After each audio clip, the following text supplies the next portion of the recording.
to meet the candidates forum for the Stonebridge Homeowners Association Board of Directors election. I'm going to turn this.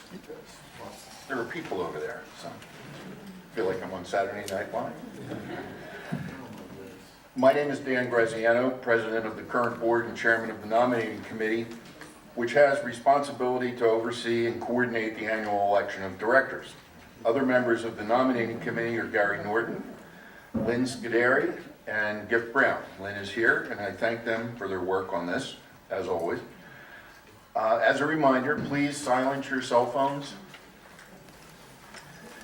If you have not already picked up a copy of tonight's questions, along with a copy of the candidates' information, please do so. I believe Tim has them, right?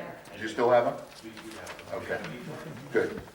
And there will be a question and answer portion of today's forum, and we hope that the candidate information can trigger some audience questions. Let me review the format. It's not a debate. Candidates are going to be addressing their comments to you and not to each other.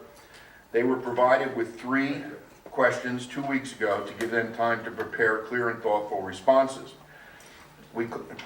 One year I actually asked the questions from the wrong piece of paper. It was from the prior year, and all the candidates were looking at me like with daggers, but I think I got it right this year. We collected the written responses and we will post them to the website within the next few days, and after the presentation today you should be able to pick up a copy of their answers. We're going to proceed in alphabetical order to begin, allowing each candidate to give a 2-minute opening statement to introduce themselves to you. I will then pose each of the 3 questions to the candidates, and they will have 5 minutes to respond. The first question will be answered by candidates in alphabetical order. Then I'll mix up the order so that everybody gets to go first on one of them. We'll then have a question and answer period for you, the audience. If you wish to ask a question, wait to be recognized by me, then state your name and your question and to whom you are directing the question. I ask that you not duplicate questions that have already been asked, and the candidates will have 3 minutes to respond. Then, proceeding in reverse alphabetical order, each candidate will then have 3 minutes to deliver final remarks, and the forum will then conclude after some comments by me, actually. But before we begin, I want to review the election process because there's been some changes. The board recently adopted a change to our bylaws which eliminates nominations from the floor at the annual meeting. As a result, we are no longer required to go through the process of an election when the number of candidates equals the number of vacancies. However, since we were so close to the annual meeting, February 28th, when the change was made, we're going to proceed as we have in the past, but without nominations from the floor. The rationale for this decision was that this is the 2nd year in a row we have had an equal number of candidates for an equal number of vacancies. We are only required to have an election if there are floor nominations permitted. By not having floor nominations and by not having an election where we have the same numbers, we save about $3,500 in mailing costs with Vote Now. So in the future, if this happens, we're going to save that money. Additionally, in the history of Stonebridge, there's never been a nomination from the floor at the annual meeting, and it would be extremely difficult for somebody to succeed because 200 plus votes have already been cast online. So it really was a process that was just costing us money for really no good reason. The election will begin tomorrow and conclude at the annual meeting on February 28th. Vote Now, the company that handles the electronic voting, will be emailing online voting instructions and proxy ballots to members tomorrow, as well as paper ballots to those who don't use email. Online voting will end at 5 p.m. the day before the annual meeting so that Vote Now can tabulate the results and provide a report on the day of the annual meeting. Members may also vote in person at the annual meeting with a paper ballot, and paper ballots will be accepted until shortly after the beginning of the annual meeting. During the annual meeting, in-person paper votes will be tabulated, added to the voting results from Vote Now, and the election results will be announced at the end of the annual meeting. Remember, only 1 vote per household. The 3 current members whose terms expires at the annual meeting are Sandy Fleming, Gail Howie, and myself. And I want to thank Sandy and Gail for their service. This year we have 3 outstanding candidates for 3 open board positions. They are Betsy Gallo from Brayburn, Charlie Ganjamie from Manchester, and Larry Trowel from Thornbrook. So to start us off, what I'm going to do is ask each of you, starting from Larry, working across, to just kind of introduce yourself to the group.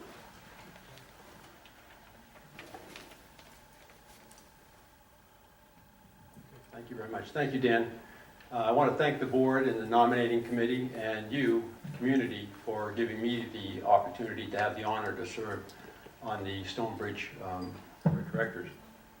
Joan and I first came to Stonebridge in 2003.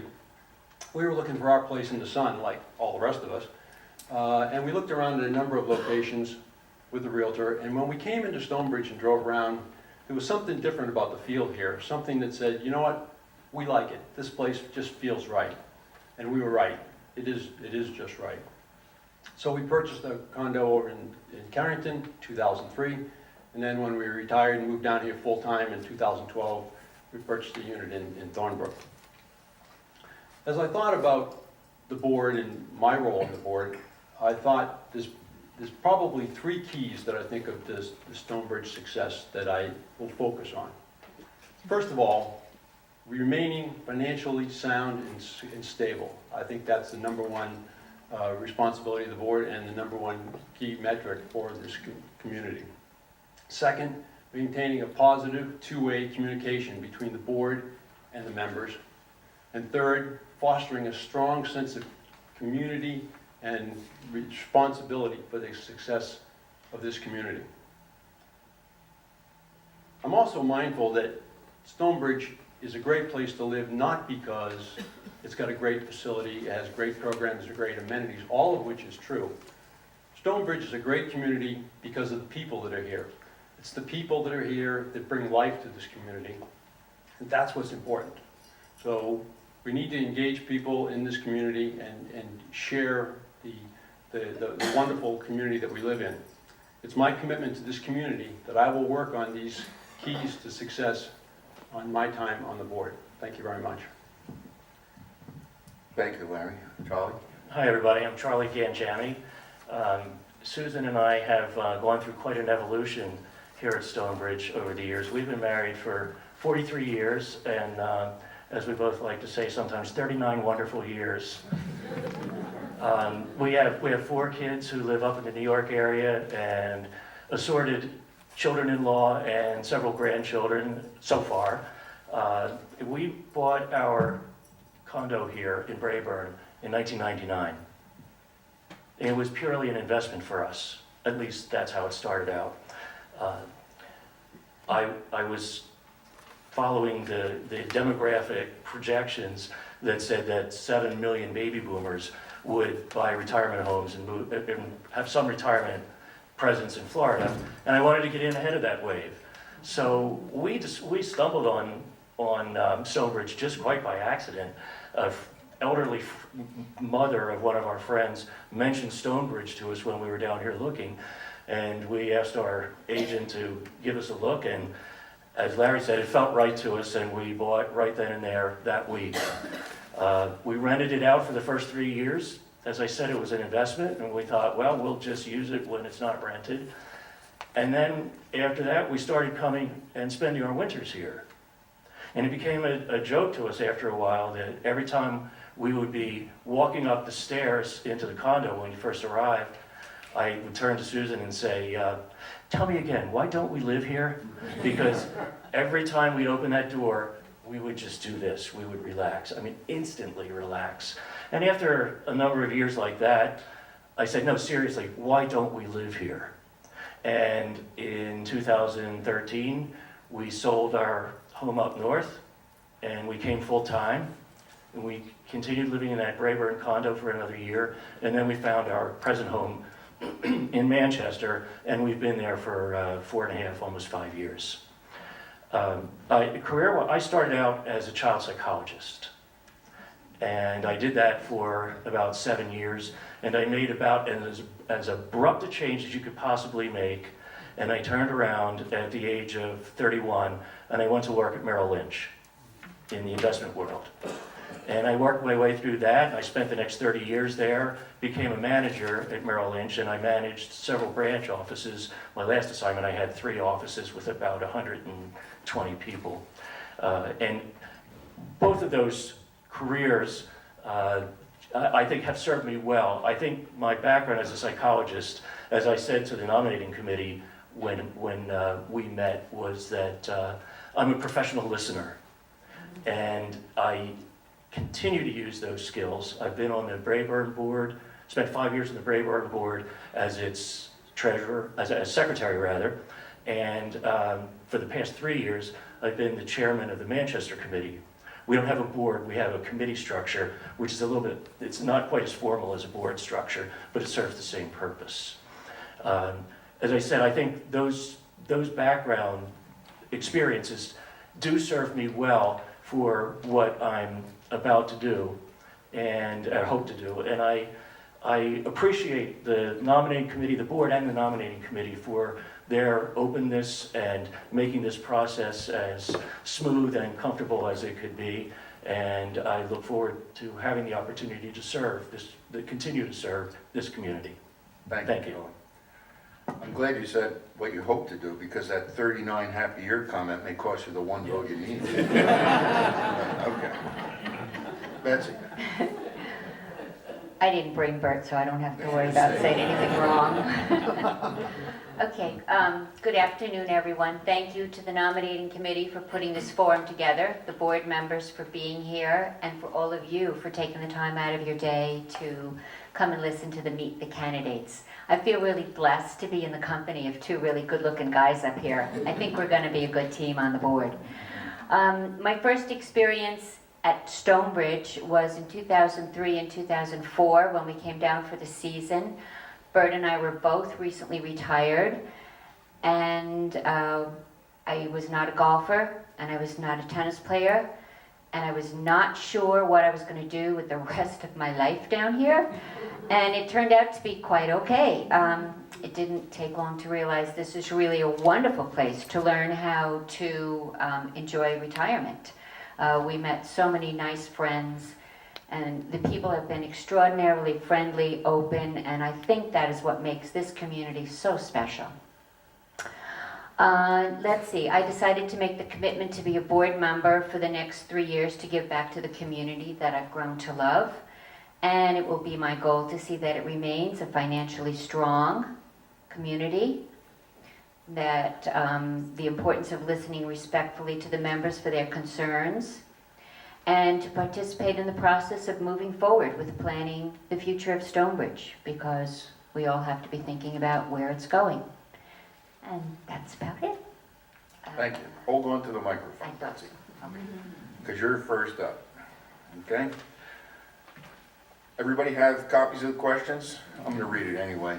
The first question, and Betsy will take this first. Dining options, programs, and other amenities offered here at Stonebridge have been enthusiastically received by our members. I think it was last week that we served 500 meals in a day here. Member use of our facilities has increased from year to year. What opportunities do you feel are available that could enhance the accommodation of our members, increasing enjoyment of the club? I think the best way to enhance our members' enjoyment of the club is to listen to their suggestions. We have many enrichment programs, lectures, and off-site trips that have been added in the past few years. We have a wide variety of activities that are offered, from exercise classes, pool and yoga to beginner mahjong, canasta, and board games. Members have many options to participate and socialize in activities other than golf and tennis. The Stonebridge website continues to improve, and it's an easy way to access the schedule of all the programs and activities that are being offered. Last spring, the veranda was enhanced with new furniture and the fire pit, making it a more comfortable and attractive place to be. Hopefully, more members will use this beautiful space and help with the bistro overcrowding. In the dining venues, I think it's important to continue to maintain good training program for our service and timeliness, as well as provide a varied menu with fresh and interesting choices. I think the popularity of the bistro shows that the trend towards casual dining and dancing, it is enjoyed by singles, families, and friends. This shows the importance of strategic planning to anticipate future trends and meet the needs of members.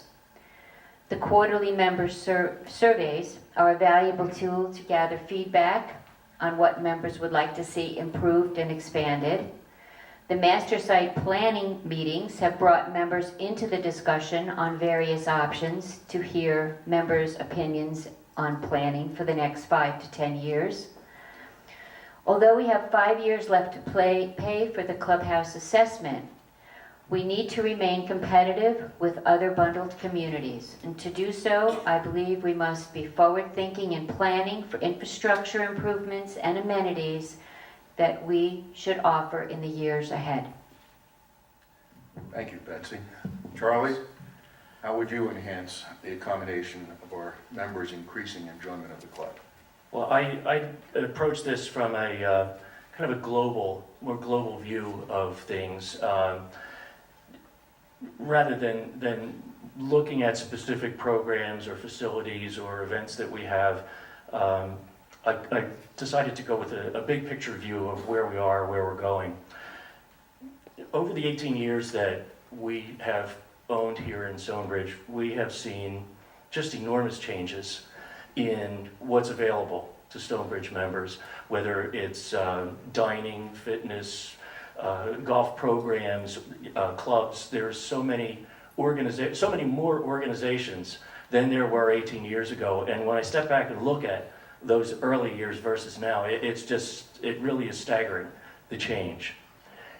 I think the greatest change took place, or changes have taken place since the renovation that we did, 4 or 5 years ago, that gave us more flexibility for dining and expand programs and offer more of them. We have the space for it.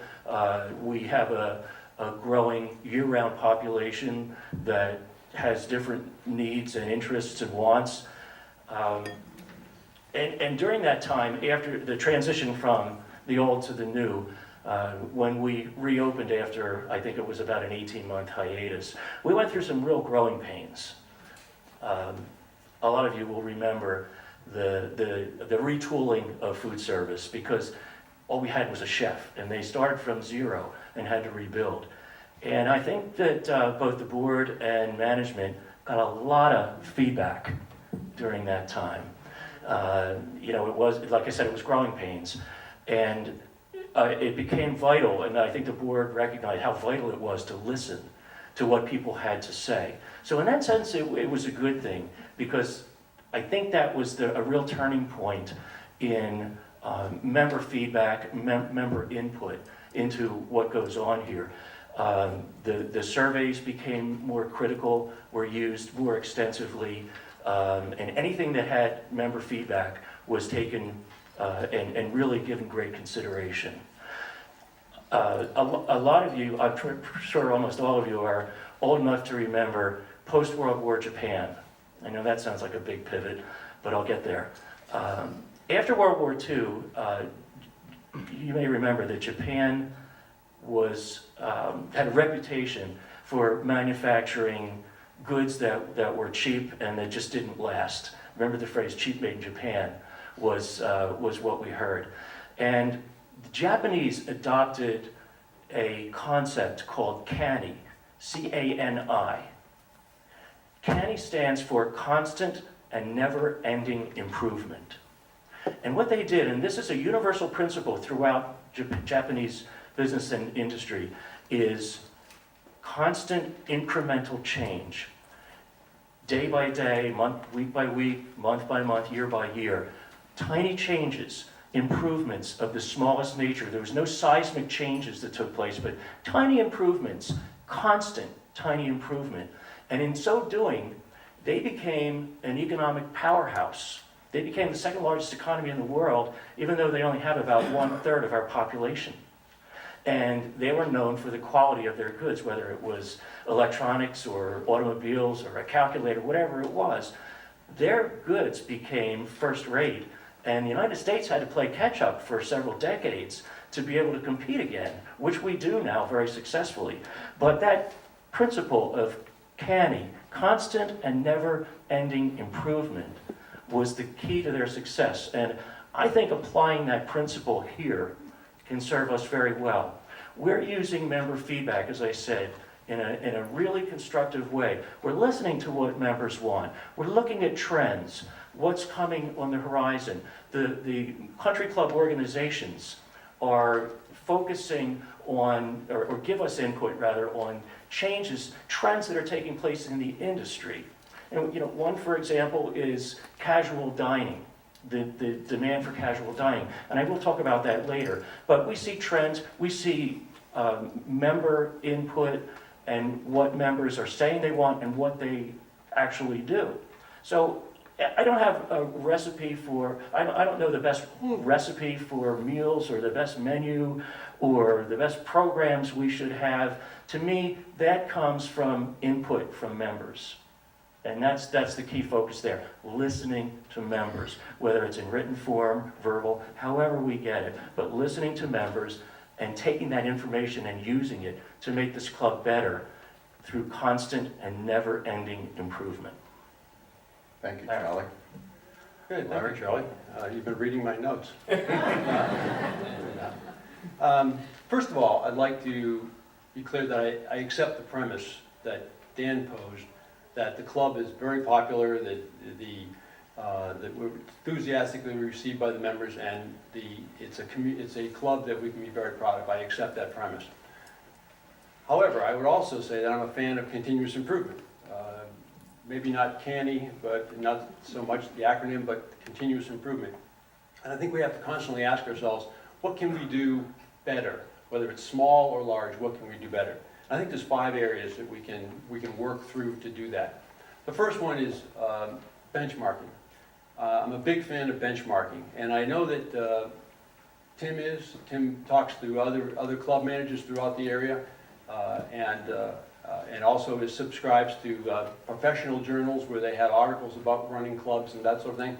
I'm a big fan of that to see how you're doing. We need to be very careful that we don't get so satisfied with our performance that we start to think that we're at the peak and we're finished. Because you're never finished. You always need to be asking, what can I do better? And I think benchmarking is a big way to do that. The second thing is professional advice. Our auditors, our current auditors, RSM, they audit firms, organizations like this all around Southwest Florida, in fact, all around the country. We can learn a lot, and we do learn a lot from them. What other clubs are doing, ideas that are working, metrics that work in the business. We can really learn a lot from those, and again, not become too satisfied that we're doing great already and we don't need any more help. The third area I think we need to work on is, we can look for opportunities, is focus on service. The club is a service organization. The board is a service organization. And we need to keep that in mind, and we need to set high standards for our service, and we need to then not be satisfied until we get there. And I'm not talking just about the dining, I'm talking about everything we do. We should not be satisfied with wherever we are, no matter how good we think we are, we should never be satisfied with that. We should be asking ourselves, how can we have better service? The fourth area I would look at is new technologies. Many of you probably remember back in the day when big event in September here was when the paper calendar came out and had all the events for the year.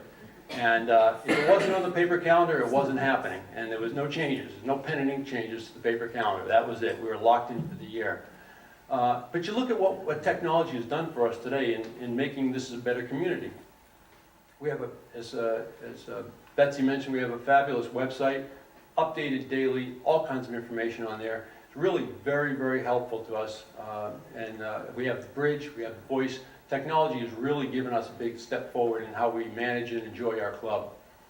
You may also remember the days when you had a guest coming, you didn't know what gate they were coming in, so you have to call both gates and let them know, spell it, and then spell it again, and who's coming. Now you do go online with Dwelling Live, totally within your control, done. Takes a couple minutes and you got gate passes at both gates. Those are two examples where technology has really helped our club and helped the members' enjoyment of the club, and we ought to continue to pursue that. And finally, fifth area, continuous feedback. Charlie mentioned feedback and how important that is to continuous improvement.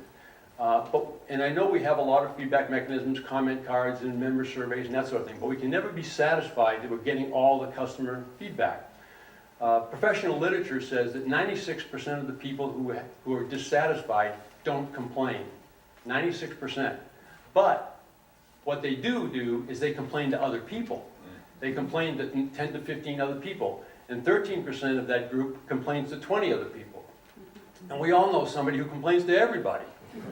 So we really have to work very hard at getting the feedback and work at that and then respond to that feedback positively and honestly and quickly and very openly so they know that we heard them and we're acting with that feedback. So I think those are 5 areas: the benchmarking, professional advice, focus on service, new technologies, and continuous feedback. Those 5 areas will give us a wealth of things to work on over the next couple of years. Thank you. Thank you, Larry. I hope this time next year you still believe that 96% of the unhappy people don't complain.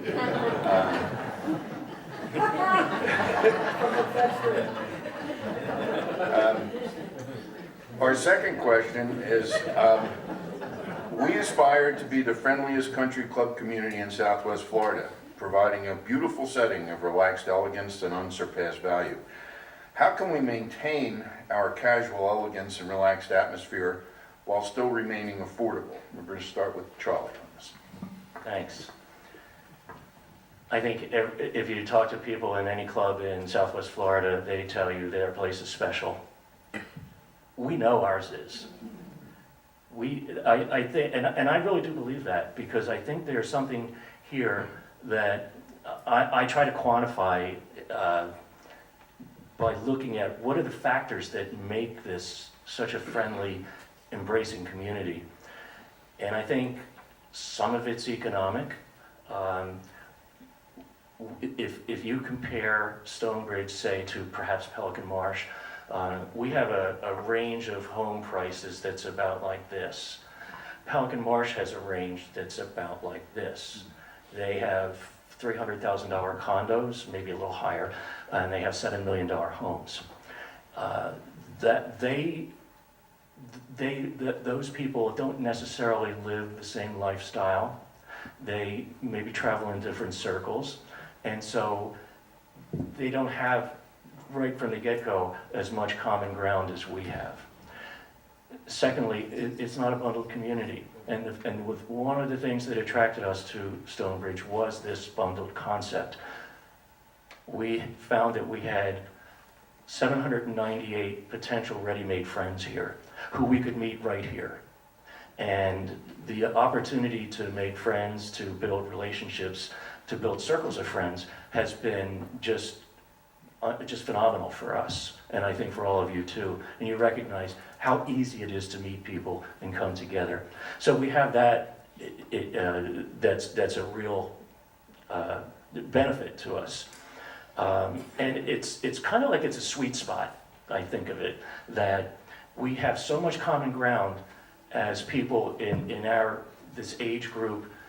We maybe come from similar backgrounds. Not every one of us, but for the large part, we come from similar backgrounds, and we all have access to this facility, to all the facilities here, and that makes for a lot of interaction. And I think that's part of the reason that we are uniquely friendly. And so for that reason, I say we know we're different.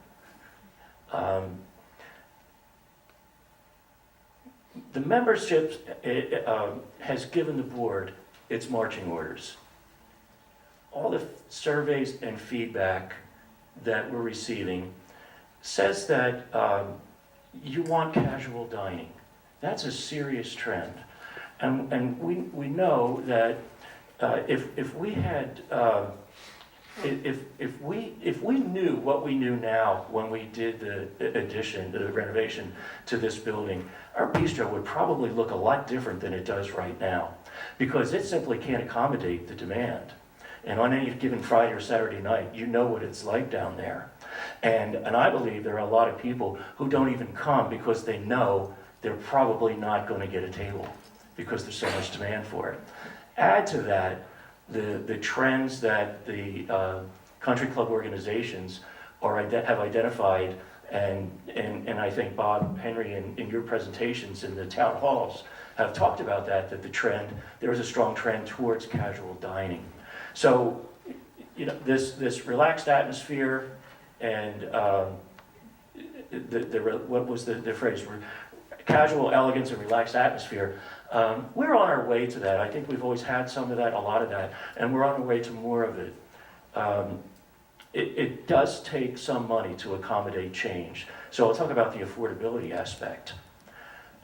Strategic planning and the committee that has put together these town hall meetings is addressing this trend and what we need for that casual elegance. It doesn't mean that it's engraved in stone. They're putting out proposals. And I have heard personally around the community a lot of pushback about this. People saying, we don't need this. What are they doing? They're spending money. We don't even have the the renovation paid off, and we're spending. That's not what's happening. And to a person, every single person who's giving me that pushback, and I asked them, did you attend one of the town hall meetings? Well, no. Get your information before you start, making judgments about it. We definitely need to expand that part of our club. But I don't think that it's a problem balancing cost and need.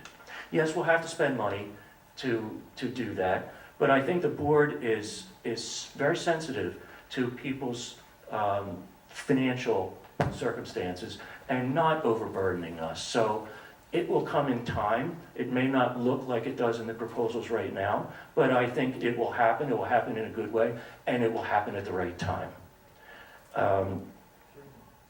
Casual elegance is a matter of taste and not necessarily money. So we're building an environment that's tasteful but casual. And while it will cost some money, I don't think that it's going to be overly burdensome. I don't see it that way. And I hope that the membership, that pushback that I've gotten, I hope that those people will see that envisioning and planning is not the same thing as implementation. If we don't plan, we can't do anything. That old saying, fail to plan is the same as planning to fail. We have to be looking forward. And this is the right time to do it. It doesn't mean we're going to do it next week, but we do need to do these things. We need to plan, we need to focus on member needs, and I think that's what's being done, and done very well. Thank you. Thank you, Charlie. Betsy?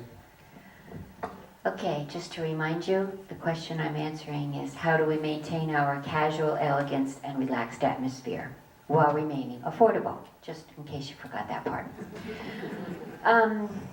Relaxed elegance probably means something different to everybody. To me, it means the appearance of the clubhouse and the facilities around it, as well as the beauty and maintenance of the grounds and the golf course. I think we must keep our clubhouse in pristine condition, which means repairing or replacing where necessary to keep it from looking tired or dated or dirty. The budgetary process is essential to remaining affordable while maintaining the infrastructure.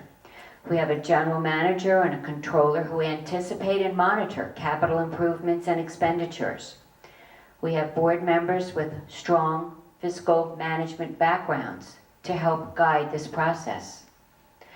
The resale fee proposal is a really great way to increase our ability to provide new amenities at no cost to members.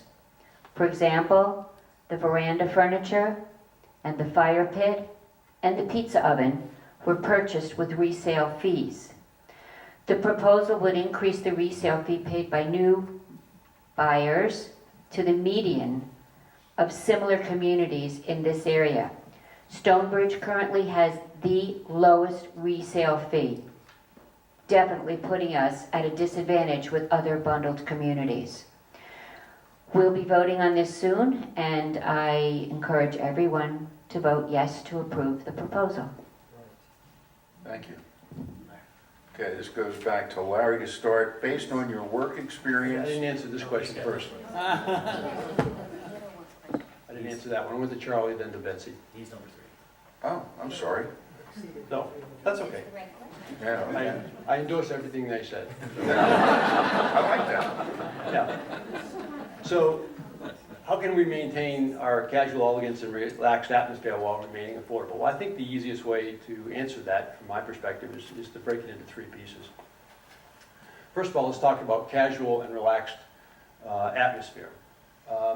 First of all, let me stipulate that a casual and relaxed atmosphere does not mean low standards.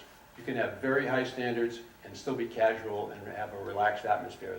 Those are not mutually exclusive. Those go hand in hand. But what is a casual, relaxed atmosphere? Well, I'll give you an example. It's not only how we decorate casual and relaxed atmosphere. It's not only how we decorate, it's how we act with one another. For example, you go into the bar some evening before dinner and you see somebody sitting there. Don't recognize them. You think, I think I'll go over and introduce myself. It's a new member, just happened to come into town, just bought a place, don't know anybody, just kind of taking in the scene. Introduce yourself. Do you play golf? Do you want to get in the men's league, the ladies' league? Do you play mahjong? Do you play bridge? What do you want to do? Yeah, how can I help you get integrated into the community? That's a casual and relaxed atmosphere. You don't need a formal invitation to talk to somebody in here. And that's the kind of environment that we want to have. Casual is how we interact with the club and how we interact with the other. We shouldn't have to remind ourselves that we're here to have fun and enjoy our time in the sun. And find other like-minded people to do that with. So, that's casual and relaxed atmosphere. Elegance. When you hear the word elegance, the first thing I think of is the Ritz-Carlton or something like that. But elegance is much more than that. And yes, we're elegant here, but not necessarily. We're casual and relaxed elegance. Not necessarily Ritz-Carlton elegant. But here, the elegance also has another meaning. Tasteful, simple, effective. That's elegance. So, let me give you an example of that. So you drive in the gate, and you drive around the Winding Oaks Way. What's your impression?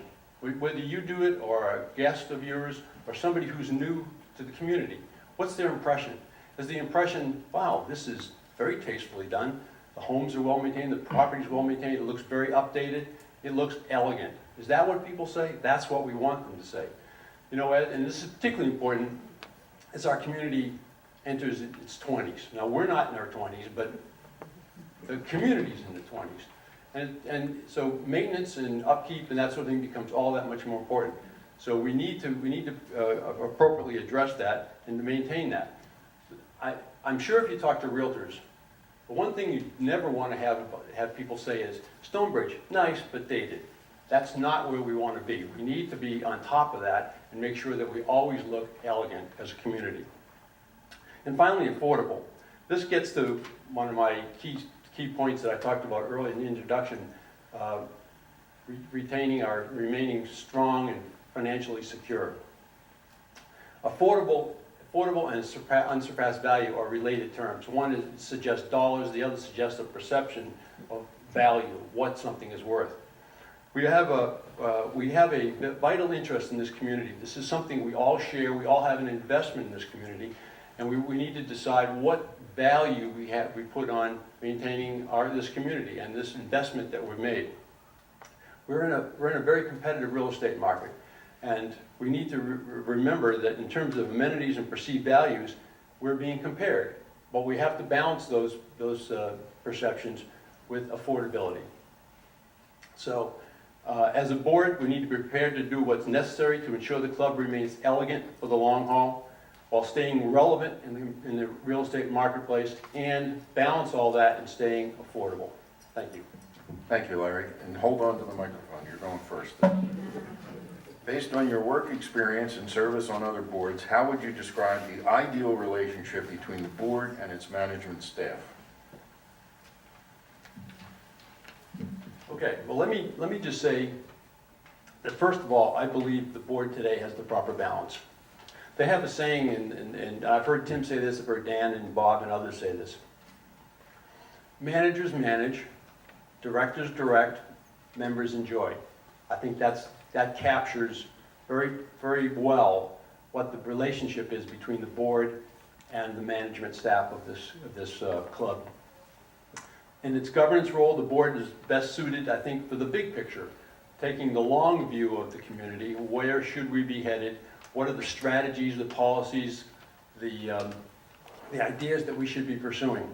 And do that on behalf of the members and with the input of the members.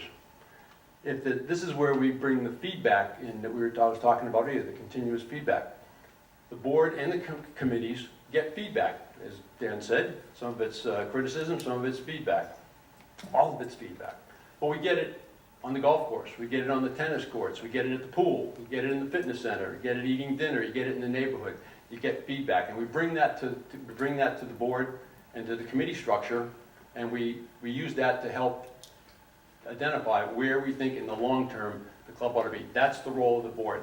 The board also has a fiduciary responsibility with current operations to understand how the club's being managed and how well it's operating.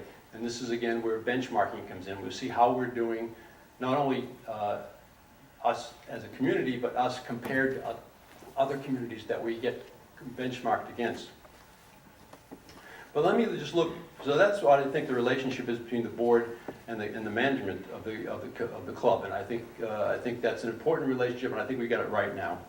But let's look also just beyond the relationship with the club's management staff and board, and let's talk about where the members come in on this. We are very fortunate to have very capable members with tremendous experience in a wide array of areas. We have sort of an embarrassment of riches that we have the ability to engage into making this, continue this as a outstanding place to live. Through the committee structure, we can involve these people with all this experience and fulfill our collective responsibilities that I believe that we have to each other.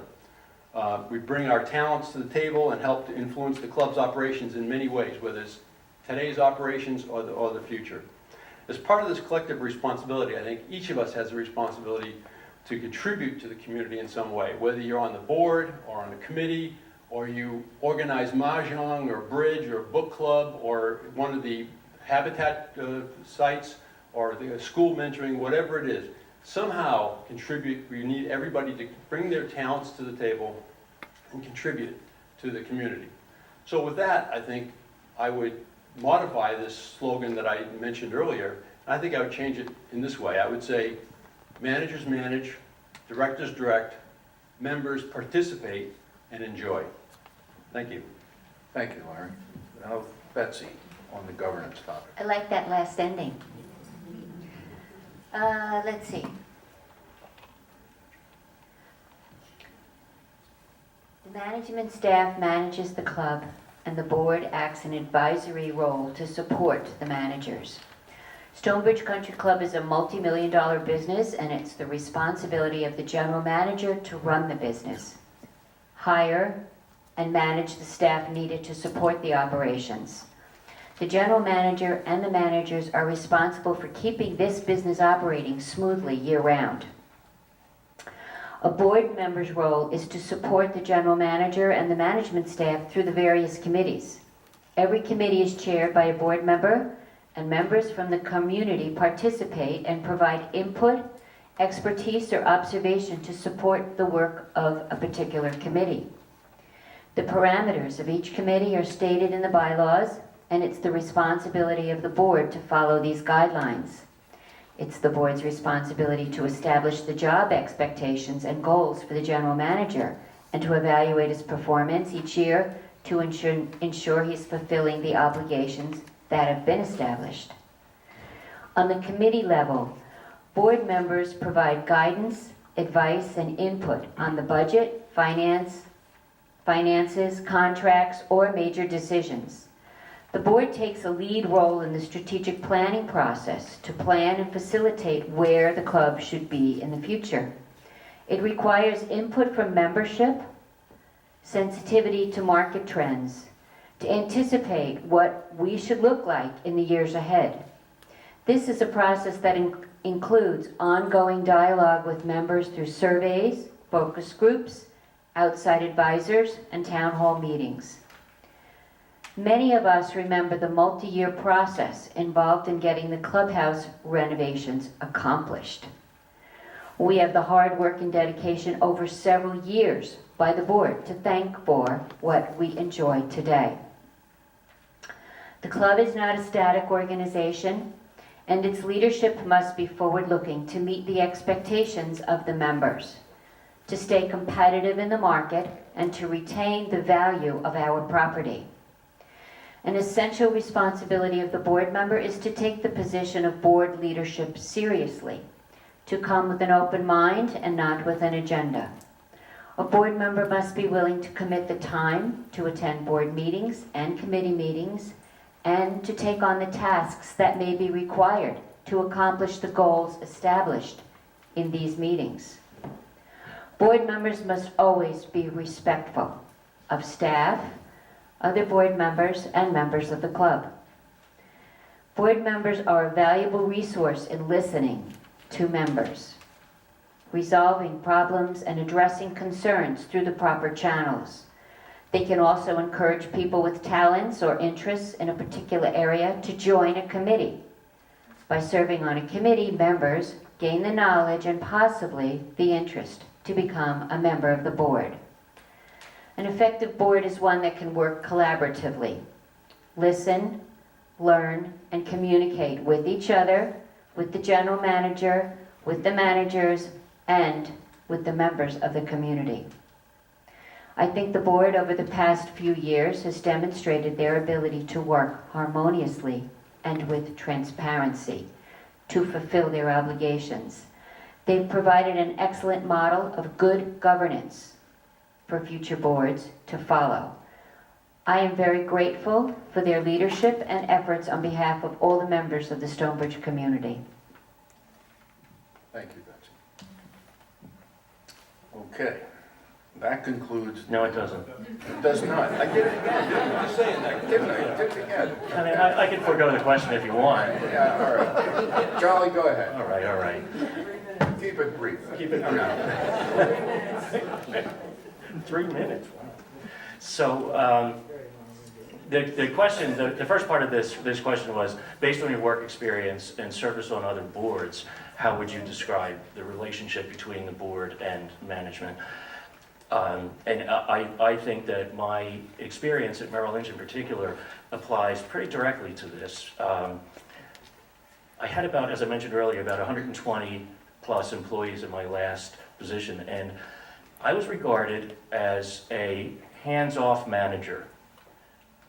Now, what that means is my philosophy or approach was that I would hire the very best talent I could identify based on their drive and motivation to succeed and the sets of characteristics that I saw as being essential to being successful in that business. My job as a manager was to provide the training, the tools, the resources, the support, specific goals to give them, and then just get out of their way and let them do it in the way they see fit, the way they think is best for them. But they always knew that I was there to give them any kind of help or support that they needed along the way. But I wasn't the guy who was standing over them, drilling them about what they should be doing. And I think that applies directly to the relationship between board and manager. When I first began talking about becoming a member of the board, I found out that I was regarded as a detail guy. And I'm really not. I'm much more of a big picture guy, which I think is the correct frame of reference for a board member. And I can understand why I was looked at as a detail guy, because for the past 12 or 13 years or so, I've been editing all of the weekly and monthly publications that come out to you. They come to me just before they go out. I do a final edit, and then they're sent out. So that's detail, and yeah, when it comes to language, I'm a detail guy. But other than that, it's big picture for me. And I think that should be the same between the board and management. Our job, our role, should be to set expectations, to set the kind of parameters for the kind of community that we want to be, after considering all of that member input. We can't forget that. And then it's management's job to implement it. And just like being a Merrill Lynch manager, I'm there to provide, or hope to be there to provide the big picture, the goals, and the parameters. And I'll agree wholeheartedly with what Betsy alluded to earlier, that anybody who comes onto the board with an agenda, to me, that's an ominous sign that can lead down a slippery slope to interference with management's role. It creates, and we may have had that in the past. I don't think the board is that way now. I see a clear delineation, and I'm happy to see that because that's the way it should be. When the board gets involved in managing, it just creates confusion, frustration, mixed messages, lost direction, even loss of motivation and loss of control. And the management can lose their momentum, and you can't even fairly evaluate management if you're sticking your hands in the pie. So that separation to me is critical, and I hope as a board member to see that continue and to be part of that continuation. The board carefully maintains this distinction, and I'm committing to continuing to do that. Thank you, Charlie. That's it. We're finished now? Okay. All right. Just wanted to be sure. All right, now it's your turn. We open the opportunity for questions. There's a microphone up here. I'd like you to come up, state your name, ask the question, say who you want to answer it. It can be all, or it can be one or two. No questions? Come on up. Well, you know, we're a small enough room. I bet you can project. My question is, based on the questions and the answer you've given, do you see everything going along just right and you don't want to change? You want to stay right on this track? And you have no opinion that anything ought to be changed? And that's the question for all of them? Sure. Okay. I mean, they're all going to be on the board. No, I don't see it that way Not at sure all. about Charlie. I don't see it that way at all. You know, I talked earlier about CANI, constant and never-ending improvement. If we were going to sit on our laurels, and Larry talked about this earlier, if we were going to sit on our laurels and say, we're just what we want to be, everything should stay the way it is, we're going to go backwards. We're not even going to stay in the same place. We're going to go backwards. So we always have to be listening to members. What do you want? What do you want to see improved? What are the changing needs of the community? So no, absolutely not. I don't think that we or I am satisfied at all. We can always be better, and we should always be working to be better. I agree. I said we shouldn't be static. We should never be happy with where we are. A static community is a community that's just going to become very tired and lose its value. We have to constantly be looking at ourselves, how we can be better and moving forward. I think that's why strategic planning is part of what's such an important process, as well as just everyday operations and how we can listen to members and hear their feedback and do what might improve in small ways or big ways. Thank you for the question, John.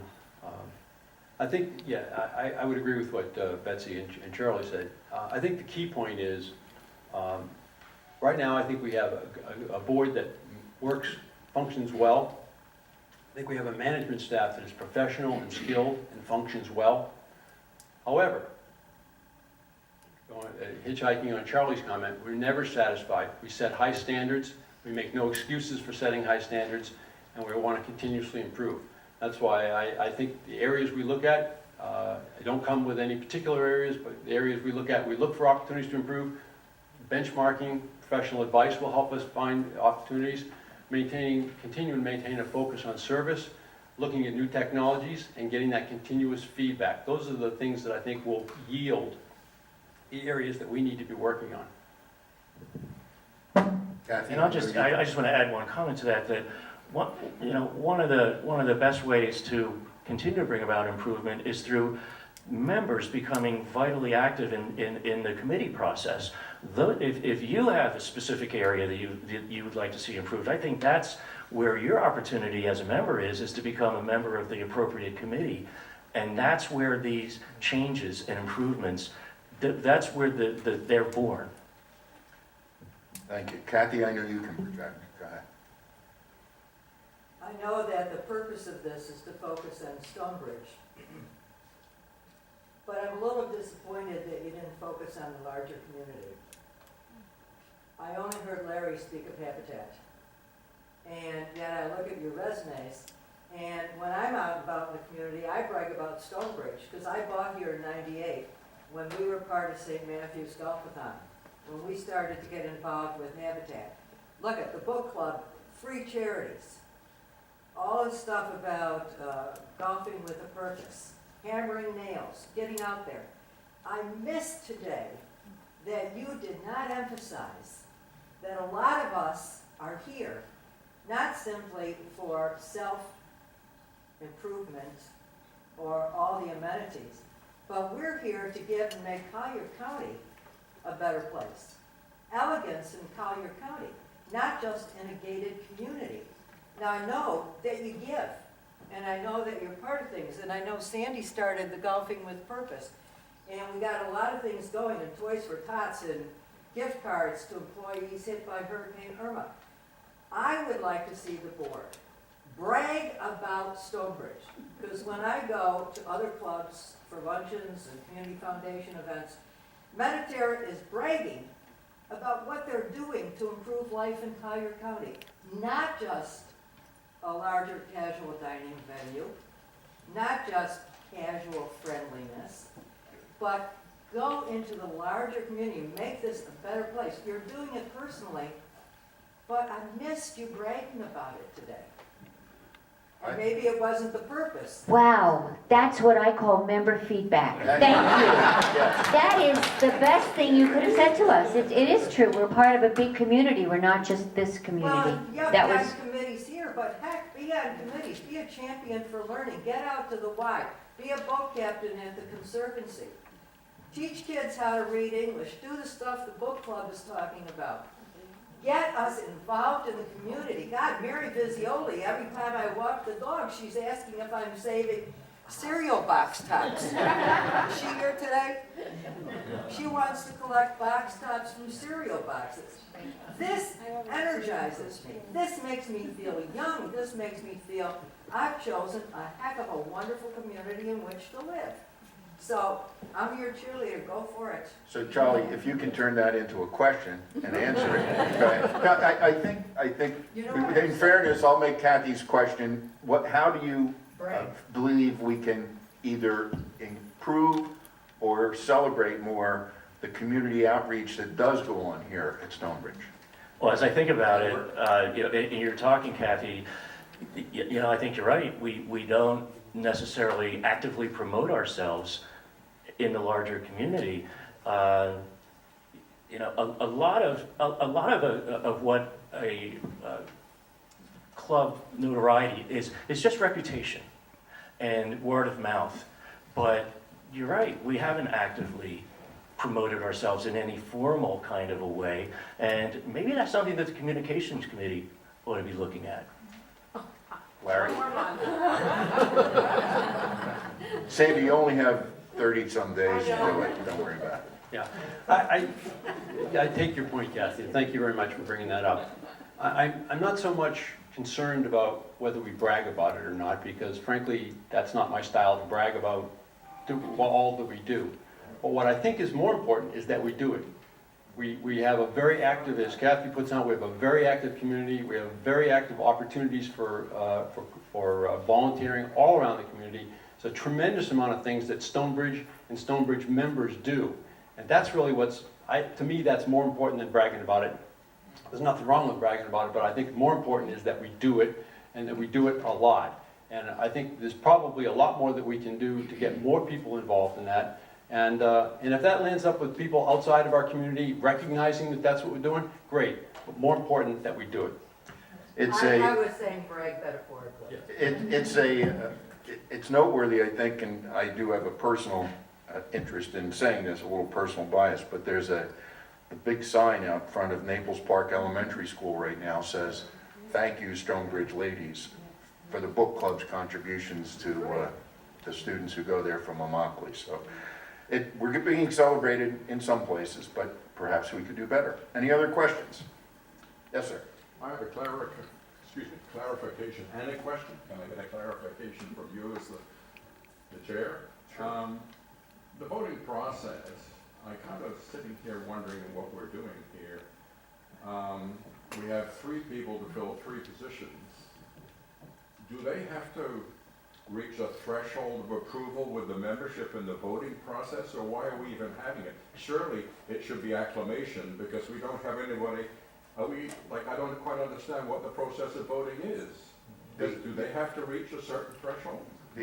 The answer to your question as to what we're doing here is it's your opportunity to meet the candidates, Yeah. give them input, and hear what their plans are. So that's the purpose of today. As far as the mechanics of the voting process, because there are an equal number of candidates for the vacancies, they will automatically be elected at the annual meeting. Oh, okay. We are leaving the old election process in place for this election because we just adopted the no voice nominations at the annual meeting rule last Friday. So we didn't want to just say we're going to do it and quickly change it and get people all upset with that. But if this were to occur again, there would be no need to send out ballots, proxies, and things like that. They would become board members at the end of the annual meeting when the term of the outgoing board members expires. So it's automatic at that point in time. By the way, I just want to say to the candidates, I should have prefaced my remarks that I think they're a great group of candidates. There's nobody I want to see not get in, but sorry, I didn't want to do that. I have a question. I'm a seasonal resident, and I've always felt that it's very difficult to get involved here because of the lack of time that I'm here. I'm gone for 7, 8 months of the year. And I have served on the Community Standards Committee once. I'd like to ask the board, how can seasonal residents make more of a contribution to Stonebridge?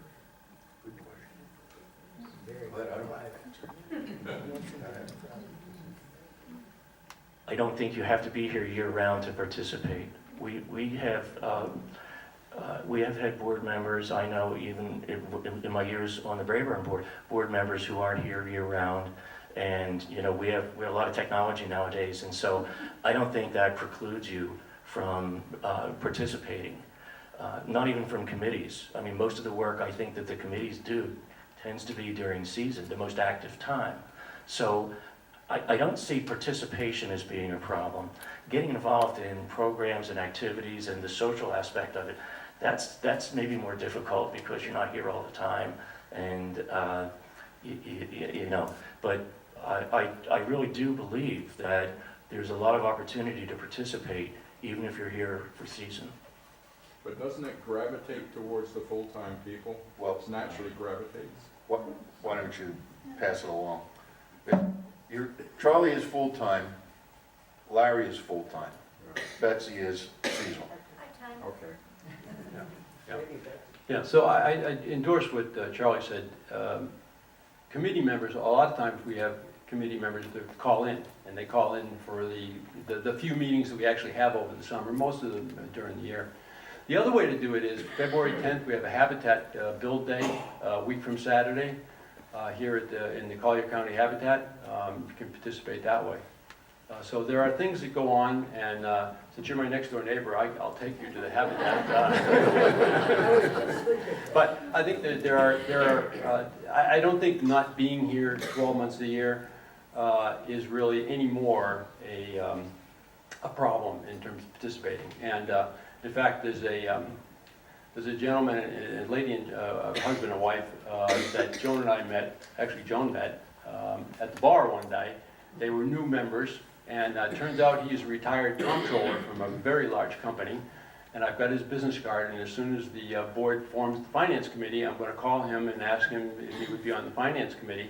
I don't think he's here 12, I know he's not here 12 months a year, but in fact, I think there's a number of finance committee members who are not here 12 months a year. They can still call in and still function in that way. So I think there's still opportunities. So, but I take your point that if you're not here a substantial amount of time, it's hard to get into the swing of it and get into the flow of the activities. Betsy?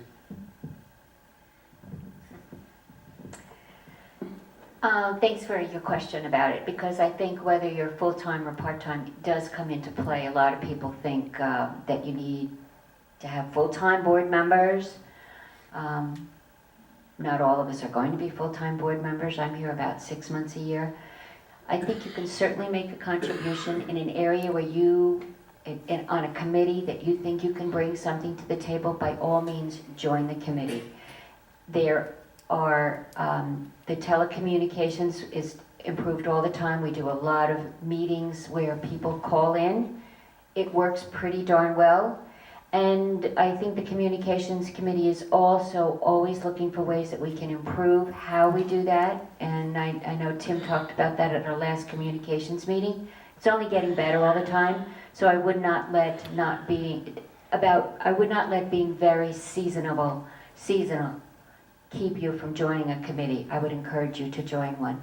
And thank you for asking about the 3 candidates up here and why you're even bothering being here today, since we are already a shoo-in. Well, it's still my turn. You've had lots to say.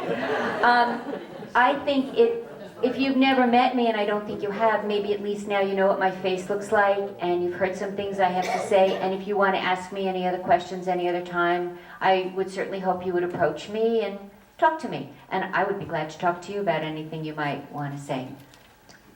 I should note that of the 9 present members of the board, 4 are seasonal residents, and 1 additional one just became a full-time resident. And I don't know that any of them are here 12 months a year, but it's certainly, technology has made it possible to serve quite effectively, even though you might not be here year-round. Any other questions? Charlie is dying to answer a question. Come on, ask him a question. Can I have one more? Sure, absolutely.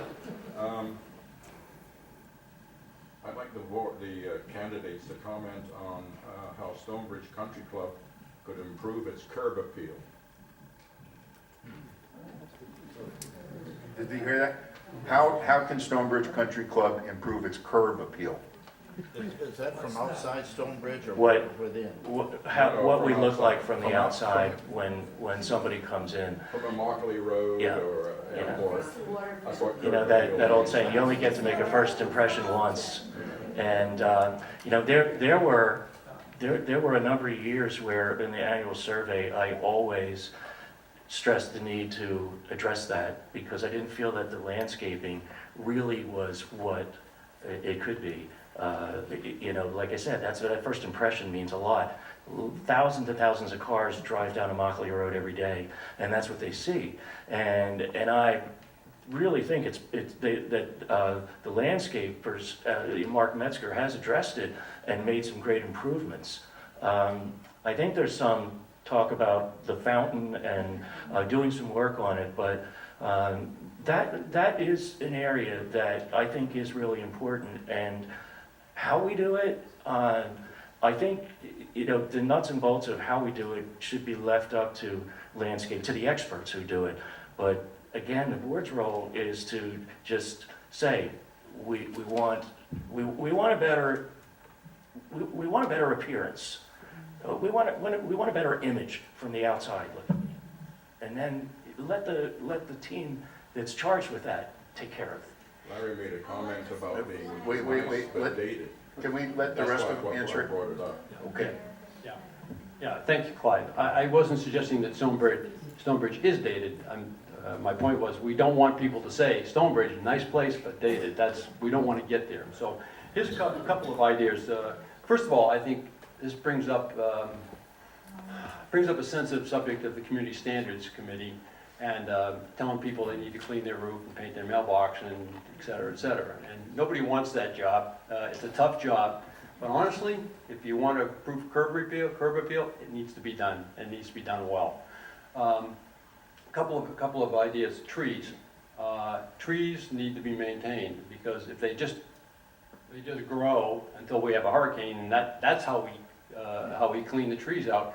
That's not going to look very good. It doesn't look manicured to the degree. And trees need to be maintained.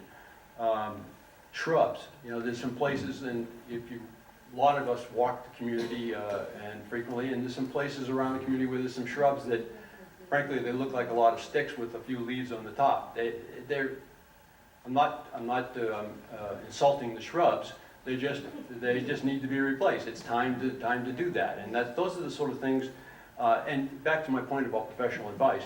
I mean, this is maybe even something we might want to bring in a consultant and say, would you give us your professional opinion, go around, give us some ideas of what we could do to make this community look updated. Again, not saying we look dated, but we want to look more updated, and get some professional advice on that. Betsy? Thank you. I have certainly heard same kind of comments about our entrances and how they do look a little dated. I like the idea of having maybe a professional opinion come in. That's a good idea. That's something we can probably promote as board members, hearing your comments about it.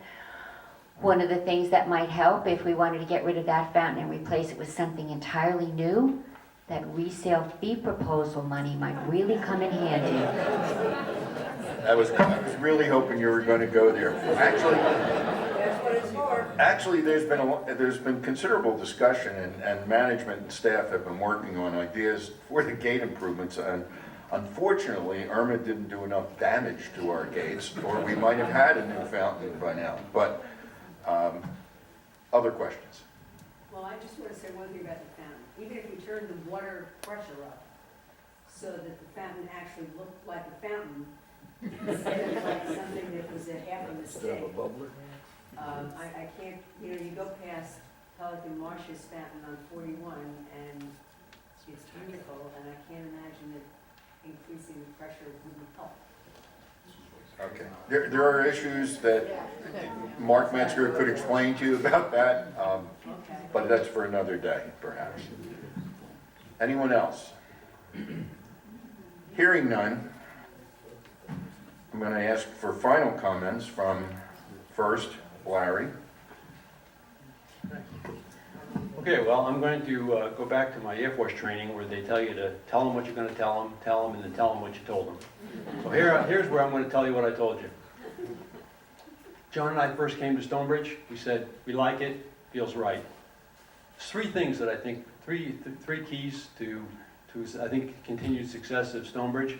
One is retaining financial security and stability.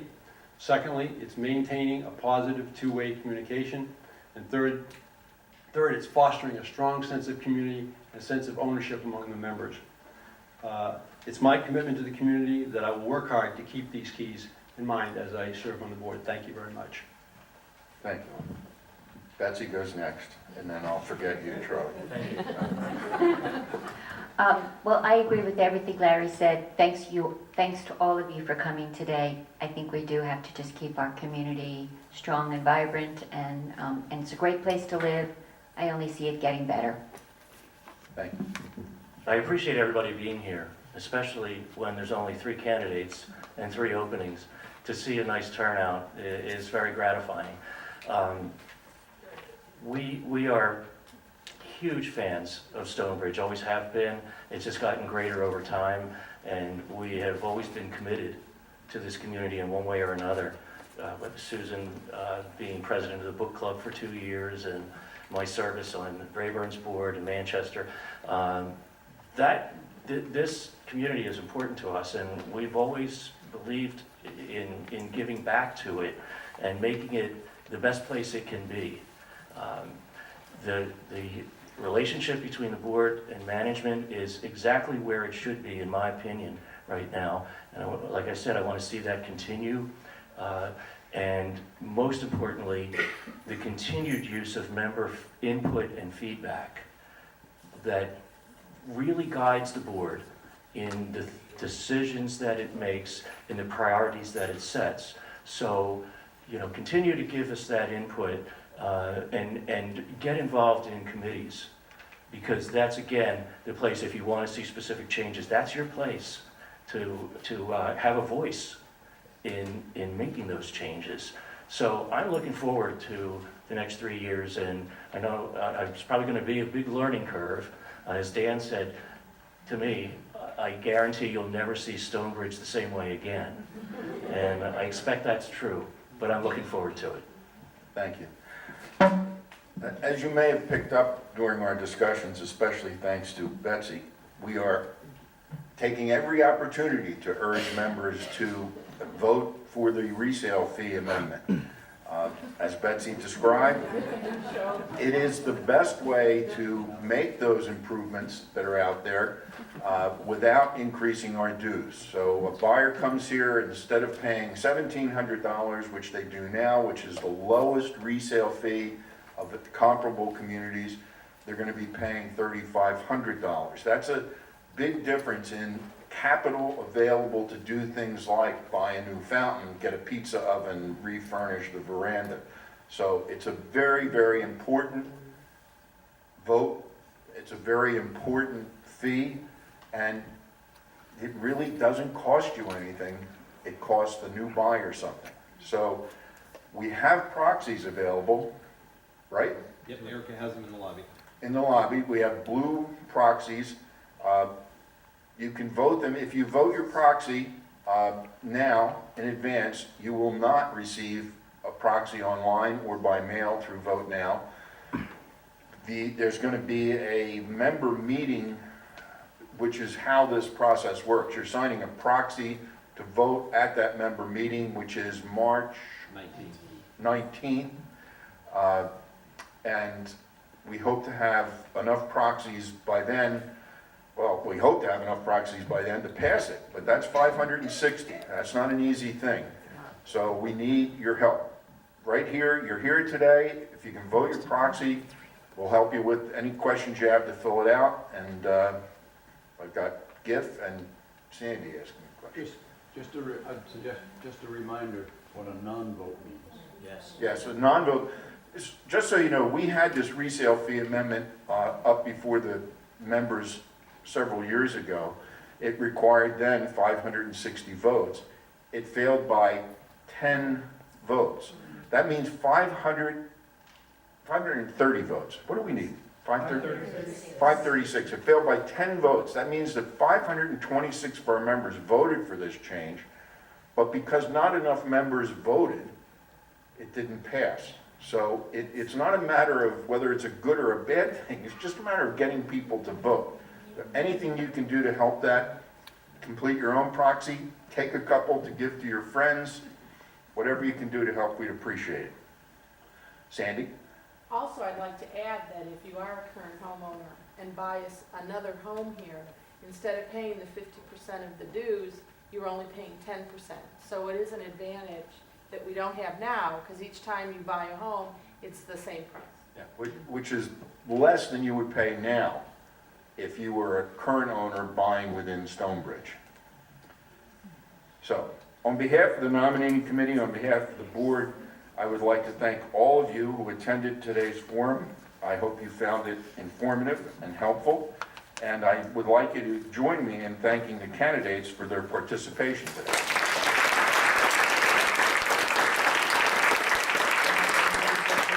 And Tim has asked, by the way, one thing our auditors did point out is that we are not drinking enough. So I want to remind everybody that the bar is open with some snacks out there. Please join us for a little bit of a happy hour. Voting begins tomorrow. Thanks for coming.